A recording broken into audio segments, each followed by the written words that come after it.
सबसे पहले विचारधारा की लड़ाई चल रही है। एक तरफ कांग्रेस पार्टी है, हमारा कॉन्स्टिट्यूशन है, और दूसरी तरफ बीजेपी और आरएसएस जो इसको मानती नहीं है और इसको खत्म करना चाहती है। हिंदुस्तान की सारी संस्थाओं को, इंस्टीट्यूशंस को उन्होंने पकड़ लिया है। हर संस्था में उन्होंने अपने लोग डाले हैं और देश को आस्ते आस्ते देश का वो गला घोट रहे हैं। तो पहली लड़ाई संविधान की है। एक तरफ हम कांग्रेस पार्टी, हमारी विचारधारा, और दूसरी तरफ आरएसएस जो संविधान के खिलाफ खड़े हैं। दूसरी लड़ाई सामाजिक न्याय की। जीतू ने कहा, जाति जनगणना के बारे में बोला। पार्लियामेंट हाउस में, लोकसभा में मैंने देश से वायदा किया था कि कुछ भी हो जाए, जाति जनगणना लोकसभा और राज्यसभा में पास होगा।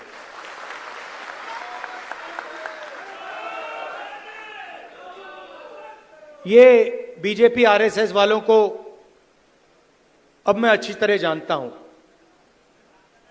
इन पर थोड़ा सा दबाव डालो, थोड़ा सा धक्का मारो, डर के भाग जाते हैं ये लोग। जैसे उधर से ट्रंप ने एक इशारा किया, फोन उठाया, कहा मोदी जी क्या कर रहे हो?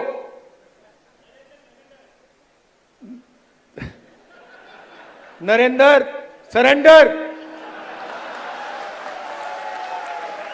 और जी हजूर करके नरेंद्र मोदी जी ने ट्रंप के इशारे का पालन किया। आपको एक समय याद होगा जब फोन कॉल नहीं आया था, 7th फ्लीट आई थी, 71 की लड़ाई में 7th फ्लीट आई थी, हथियार आए थे, एयरक्राफ्ट कैरियर आया था। इंदिरा गांधी जी ने कहा मुझे कुछ जो करना है मैं करूंगी।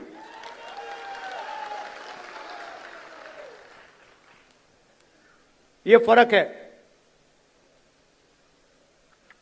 इनका कैरेक्टर है। ये सारे के सारे ऐसे हैं। आजादी के समय से सरेंडर वाली चिट्ठी लिखने की आदत है। 1 सेकंड में थोड़ा सा दबाव पड़े, भैया ये लो। हाँ, तो ये इनका कैरेक्टर है। कांग्रेस पार्टी सरेंडर नहीं होती है। गांधी जी, जवाहरलाल नेहरू, सरदार पटेल, ये सरेंडर वाले लोग नहीं हैं। ये सुपर पावर से लड़ने वाले लोग हैं।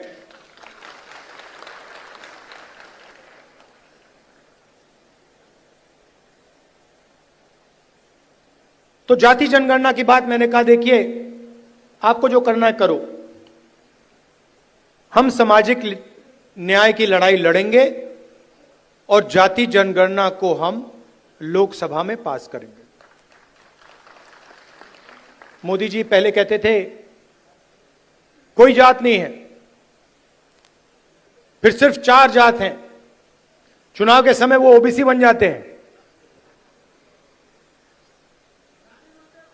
गडकरी जी ने कहा, मोहन भगवत ने बयान दिए,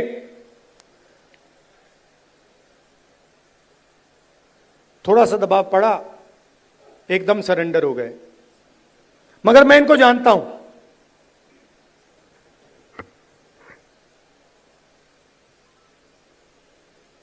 जैसे इन्होंने महिला आरक्षण का काम किया था, वो 10 साल बाद वाला, यहां भी वही कोशिश है इनकी। ये करना नहीं चाहते हैं, ये दबाव में आकर बोल गए हैं, मगर ये करना नहीं चाहते हैं, क्योंकि ये इस देश में न्याय नहीं चाहते हैं। ये अंबानी अदानी वाला देश चाहते हैं, अरबपतियों वाला देश चाहते हैं, सामाजिक न्याय वाला देश नहीं चाहते हैं। मैं आपको तेलंगाना की बात करना चाहता हूं। दो मॉडल हैं जाति जनगणना के, एक तेलंगाना का मॉडल और दूसरा बीजेपी का बिहार का मॉडल, और जो उनकी सोच का मॉडल है। तेलंगाना में जाति जनगणना कैसे हुआ मैं आपको बताना चाहता हूं। बिहार में बंद कमरे में सवाल चुने गए, ब्यूरोक्रेट्स ने सवाल चुने, बिना किसी से पूछे, बिना जनता से बातचीत किए, बिना दलितों से पूछे, बिना पिछड़ों से पूछे, बिना अति पिछड़ों से पूछे, बिना जनरल कास्ट से पूछे, बिना माइनॉरिटी से पूछे, बंद कमरे में 3-4 सवाल लिखे, जाति जनगणना कर दिया। तेलंगाना में हमने लाखों लोगों से सवाल पूछा,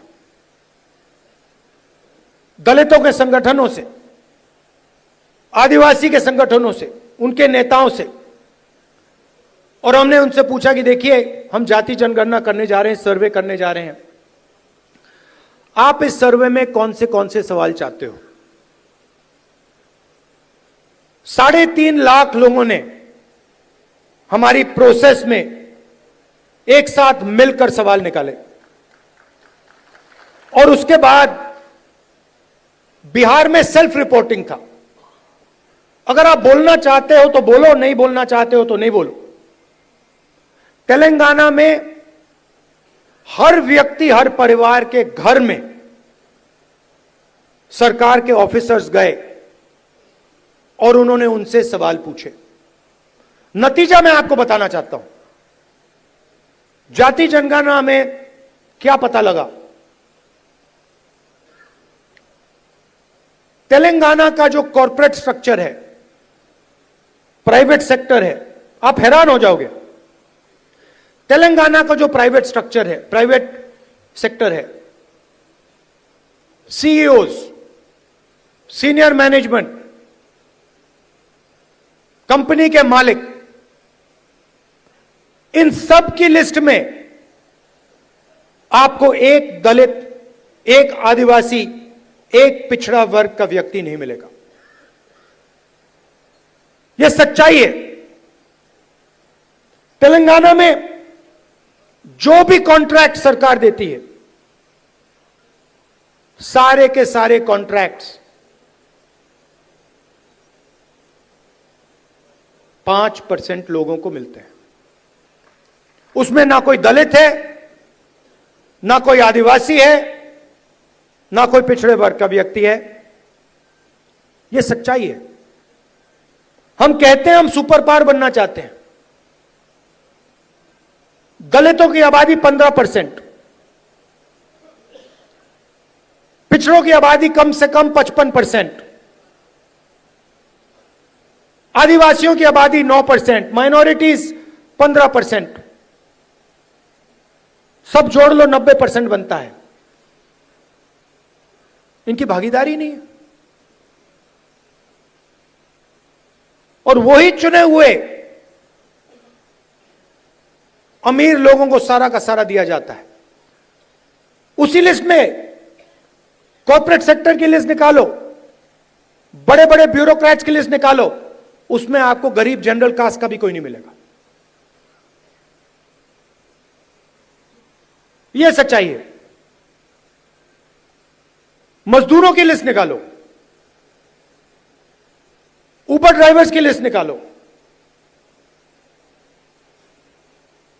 जो खाना डिलीवर करते हैं उनकी लिस्ट निकालो, और उसमें आपको पिछड़ा वर्ग, दलित, आदिवासी सब मिलेंगे। 2 हिंदुस्तान बन रहे हैं। एक 90% का और दूसरा चुने हुए लोगों का 5-7% का। बड़ी बड़ी बातें होती हैं सुपर पावर बनेंगे, ऐसे कोई सुपर पावर नहीं बनता है। जब तक हम हर हिंदुस्तानी की शक्ति का नहीं प्रयोग करेंगे तो ये देश सुपर पावर छोड़ो आगे नहीं जा सकता है। यह सच्चाई है। जो भी सपने देखने देख लो, कभी नहीं हो सकता। हिंदुस्तान जब ही आगे बढ़ता है जब इस देश की पूरी शक्ति का प्रयोग होता है, जब सब लोगों को लगता है कि हमारी भी भागीदारी है, हमारा भी भविष्य है, हम भी आगे जा सकते हैं। आप मीडिया देखो, पूरी लिस्ट निकाली मैंने, मालिकों की लिस्ट, रिपोर्टर्स की लिस्ट, एंकर्स की लिस्ट। मुझे दलित एंकर का नाम बता दो,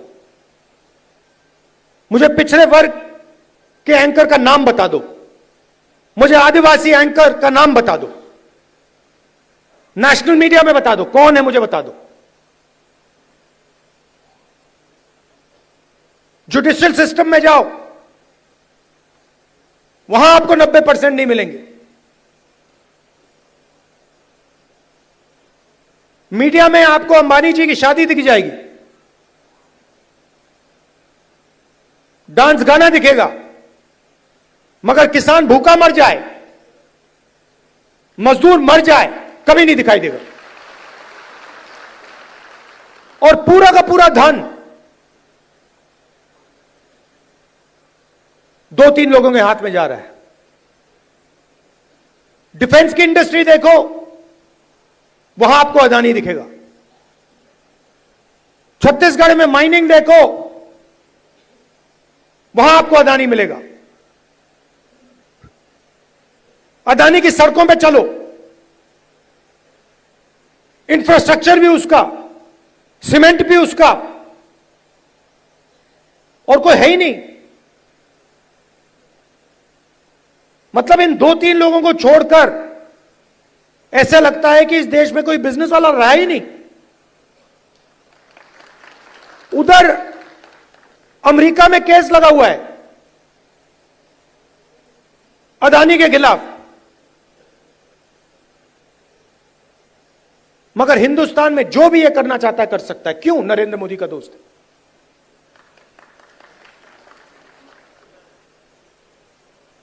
तो हो क्या रहा है? 90% को परे कर दिया,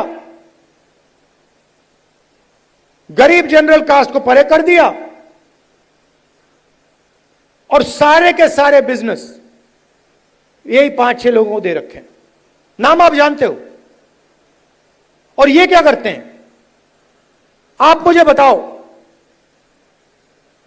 अदानी बनाता क्या है? अदानी पूरा का पूरा चाइना का माल हिंदुस्तान में बेचता है।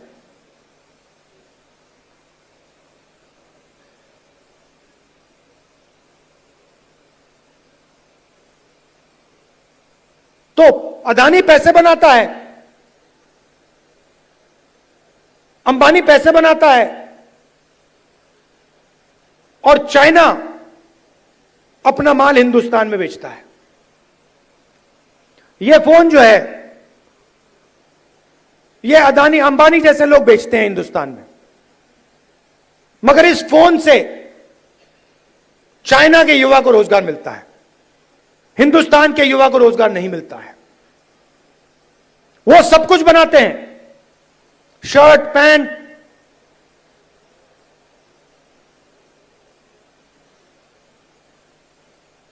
मोबाइल फोन, सोलर पैनल, और यहां पे बेरोजगारी फैलती जा रही है, फैलती जा रही है। जहां भी देखो, आप किसी भी युवा से पूछो, भैया क्या करते हो? कुछ नहीं करते हैं।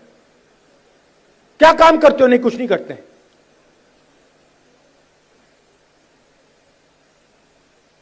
यह हिंदुस्तान की सच्चाई है और इससे छुपा नहीं जा सकता, चाहे मीडिया कुछ भी कहे। देश की सच्चाई है कि इस देश के युवाओं को रोजगार नहीं मिल सकता, और इस देश के युवाओं का कोई भविष्य नहीं है। अगर आपको बिजनेस चलाना है हिंदुस्तान में, या आपका नाम अदानी हो या अंबानी हो, नहीं तो आपके लिए डिमोनेटाइजेशन, गलत जीएसटी,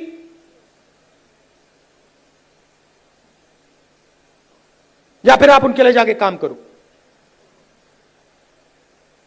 जाति जनगणना पूरे देश को दिखा देगा इस देश में किस प्रकार से अन्याय हो रहा है, किसको फायदा मिल रहा है, किसको नहीं मिल रहा है। किसी को चोट लगती है, आपका कभी फ्रैक्चर हुआ है? फ्रैक्चर हुआ है, डॉक्टर ने आपको सबसे पहले क्या बोला? सबसे पहले बोला देखो भैया दिखा दो, एक्सरे करा दो। आपने उनसे कहा नहीं मैं नहीं कराऊंगा एक्सरे। अगर आप कहते मैं नहीं कराऊंगा तो डॉक्टर आपको क्या कहता? फोर्स करता। और अगर तब भी नहीं करते तो फिर लंगड़ाते हुए चलते रहते। और डॉक्टर कहता यार ये तो मतलब पागल है ना? तो मैं यही कह रहा हूं, पूरा देश जानता है कि दलितों को, पिछड़ों को, गरीब जनरल कास्ट को जबरदस्त चोट लग रही है। मैं सिर्फ कह रहा हूं देखो भैया एक्सरे करा लो, देख लेते हैं कि है क्या। शायद पता लगे कि कोई प्रॉब्लम ही नहीं है। शायद जाति जनगणना के बाद पता लगे कि कोई प्रॉब्लम ही नहीं है, सब कुछ ठीक है। कॉर्पोरेट सेक्टर में हर वर्ग के लोग हैं, जुडिशरी में हर वर्ग के लोग हैं, कोई प्रॉब्लम नहीं है, ठीक है। मगर अगर एक्सरे से पता लगा कि टांग टूटी हुई है तो कुछ ना कुछ तो करना पड़ेगा ना।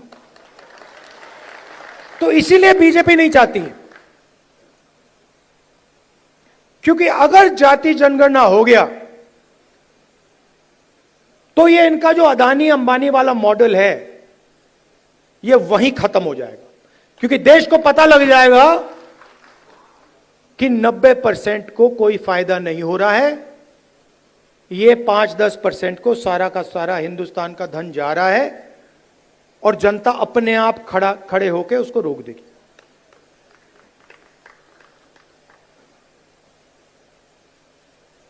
ये लड़ाई चल रही है।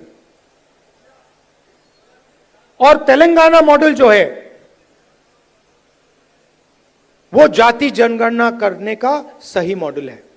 तो हम जो चाहते हैं, जो जाति जनगणना होगा, चाहे मोदी करे या कांग्रेस पार्टी करे, वो तेलंगाना मॉडल वाला जाति जनगणना होगा।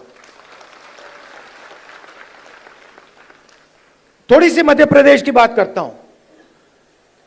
देखिए यहां पे इस स्टेट में कांग्रेस की जो विचारधारा है, कांग्रेस के जो कार्यकर्ता हैं, कांग्रेस के विचारधारा के जो लीडर्स हैं, उनकी कोई कमी नहीं है। ये भरा पड़ा हुआ है। इसी कमरे में बीजेपी को हराने का टैलेंट बैठा हुआ है।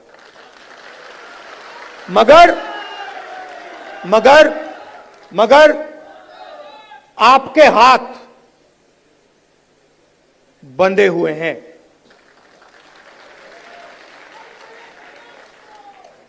बंधे क्यों हैं? क्योंकि आपकी आवाज कांग्रेस पार्टी के संगठन में ठीक से नहीं सुनाई देती है।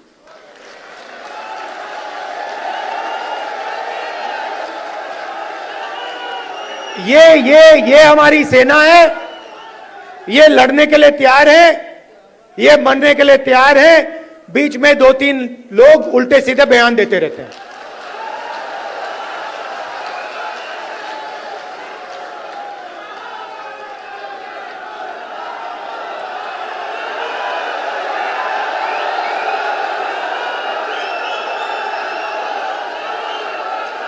अब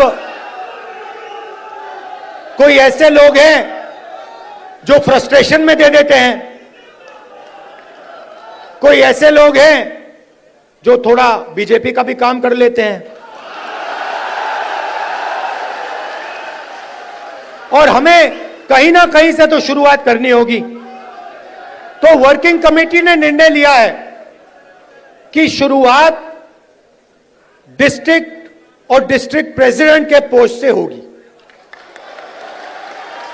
और वहां से,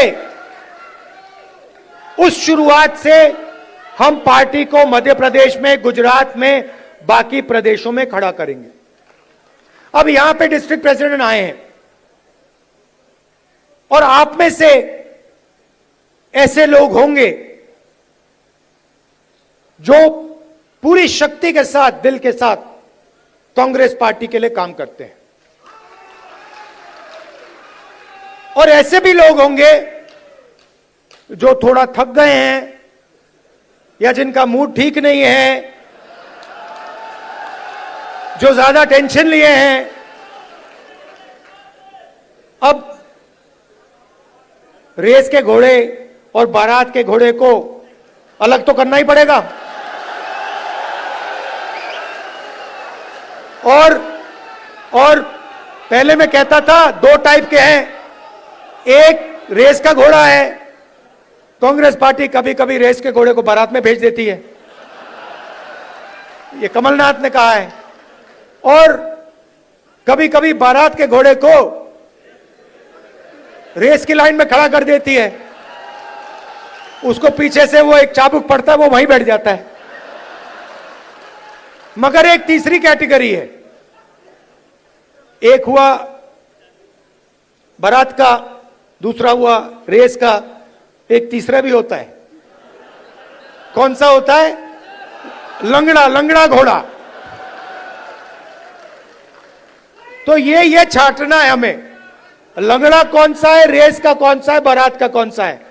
बारात वाले को बारात में भेजना है, रेस वाले को रेस में डालना है, और लंगड़े वाले को रिटायर करना है कि भैया ये लो, थोड़ी सी घास चरो, घास खाओ, घास चढ़ो, पानी पियो, रिलैक्स करो, बाकी लोगों को तंग मत करो, बाकी घोड़ों को डिस्टर्ब मत करो, नहीं तो फिर कार्रवाई करनी पड़ेगी। जो लंगड़ा घोड़ा होता है, अगर वो डिस्टर्ब करता है तो उसके साथ क्या होता है जानते हो? वो मैं नहीं कहूंगा। तो ये बदलाव लाना है। गुजरात में हमने नए डिस्ट्रिक्ट प्रेसिडेंट्स चुने, दिल्ली से ऑब्जर्वर आए, एआईसीसी से ऑब्जर्वर आए, गुजरात के नेताओं के साथ वो हर डिस्ट्रिक्ट में गए, और उन्होंने कार्यकर्ताओं से बात की, लोगों से बात की, नेताओं से बात की, जिनको कांग्रेस पार्टी में सीनियर लीडर कहा जाता है, उनसे भी बात की, और नाम चुनकर उन्होंने दिल्ली भेजे। मैं दो लिस्ट देख रहा था, पुराने डिस्ट्रिक्ट प्रेसिडेंट्स, और मैं ये नहीं कह रहा हूं कि उसमें अच्छे लोग नहीं थे, और उनको फिर से डिस्ट्रिक्ट प्रेसिडेंट बनाया जा सकता है। तो हम किसी को कैंसिल नहीं कर रहे हैं। अगर आप अच्छा काम कर रहे हो, जो यहां डिस्ट्रिक्ट प्रेसिडेंट बैठे हैं, अगर आप अच्छा काम कर रहे हो, आपको कोई घबराने की जरूरत नहीं। मैंने वो दो लिस्ट देखी, जमीन आसमान का फर्क है। एक लिस्ट कहना नहीं चाहिए, मगर सीनियर नेता के असिस्टेंट,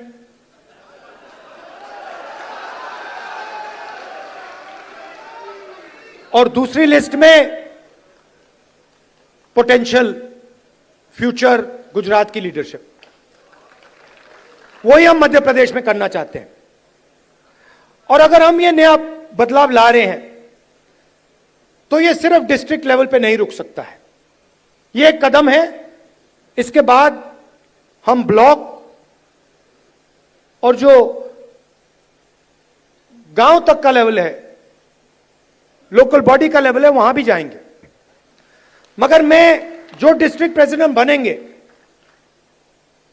और सचमुच में इसी कमरे से बनेंगे, मैं आपको एक बात कहना चाहता हूं और आप अच्छी तरह सुनिए। जो लोग मध्य प्रदेश में कांग्रेस पार्टी के डिस्ट्रिक्ट प्रेसिडेंट्स बनेंगे, वो ही इस पार्टी को मध्य प्रदेश में भविष्य में चलाएंगे। कैसे? जो नया डिस्ट्रिक्ट प्रेसिडेंट बनेगा वो पुराना डिस्ट्रिक्ट प्रेसिडेंट जैसा नहीं होगा। फर्क क्या होगा मैं आपको सिंपल तरीके से बता दूंगा। नए डिस्ट्रिक्ट प्रेसिडेंट को हम ऑब्जेक्टिव तरीके से नापेंगे। वोट बढ़ रहे हैं, हां या ना? लोकल बॉडी के चुनाव में, एमएलए के चुनाव में, एमपी के चुनाव में वोट बढ़े या घटे, हां या ना? दूसरा, डिस्ट्रिक्ट में जब कांग्रेस पार्टी की विचारधारा पर आक्रमण होता है, किसी दलित को, आदिवासी को, पिछड़े वर्ग को, गरीब जनरल कास्ट को, महिला को मारा जाता है, पीटा जाता है, दबाया जाता है, माइनॉरिटी को मारा जाता है, पीटा जाता है, दबाया जाता है, कांग्रेस पार्टी क्या वहां खड़ी मिली या नहीं मिली? और तीसरा, न्यू जनरेशन लीडरशिप, चाहे वो पार्टी के अंदर हो या पार्टी के बाहर, क्या उन लोगों को डिस्ट्रिक्ट में बढ़ावा दिया जा रहा है? क्या डिस्ट्रिक्ट प्रेसिडेंट और वर्कर के बीच में अच्छा संबंध है? क्या डिस्ट्रिक्ट प्रेसिडेंट सबको एक साथ लेकर आगे चल रहा है या अपनी ही राजनीति कर रहा है? ये उसकी जिम्मेदारियां हैं। मगर जिम्मेदारी बिना पावर नहीं दी जा सकती है। मैंने आपको जिम्मेदारी दे दी, मैंने आपको माइक दे दिया और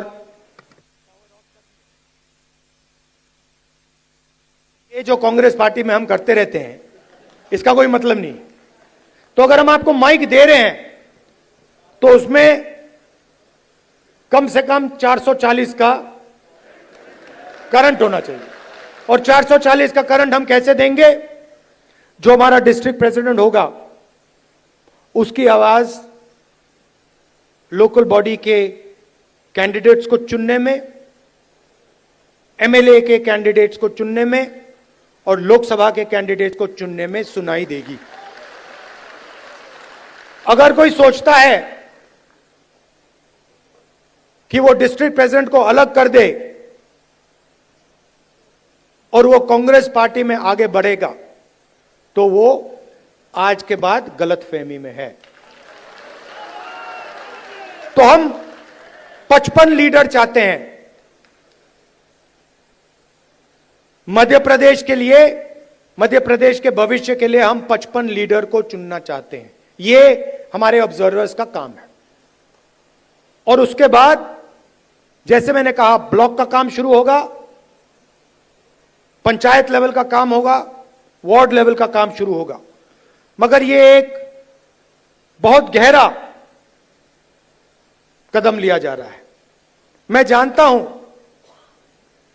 कि आप लोग कांग्रेस पार्टी को आगे बढ़ाना चाहते हो और मैं जानता हूं कि आपको कितना फ्रस्ट्रेट किया जाता है। मैं यहां आपको यह बताने आया हूं कि मैं आपके साथ खड़ा हूं और जो भी कांग्रेस पार्टी की विचारधारा की रक्षा करेगा, जो भी कांग्रेस पार्टी को मध्य प्रदेश में बढ़ाने की कोशिश करेगा, उसके साथ मैं खड़ा मिलूंगा।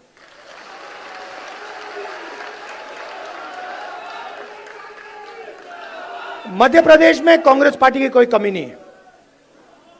मैं आपको बता रहा हूं, आप मानो ना मानो, मैं आपको बता रहा हूं, जिस दिन आपने मन बना लिया सिर्फ इस कमरे ने, और किसी ने नहीं।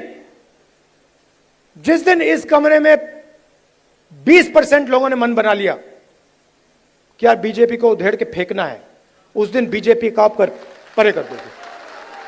मेरी जितनी भी जरूरत होगी, जहां भी आप मुझे ले जाना चाहते हो, आप मुझे बुलाओ, मैं हाजिर हो जाऊंगा। आप सबका दिल से बहुत बहुत धन्यवाद। नमस्कार, जय हिंद। अच्छा, आखिरी बात भूल गया मैं, सबसे जरूरी बात। कांग्रेस पार्टी में डिस्ट्रिक्ट प्रेसिडेंट के लिए कांग्रेस प्रेसिडेंट का मेरा, वेणुगोपाल जी का दरवाजा 100% खुला मिलेगा। धन्यवाद, जय हिंद। राहुल गांधी जी ने जो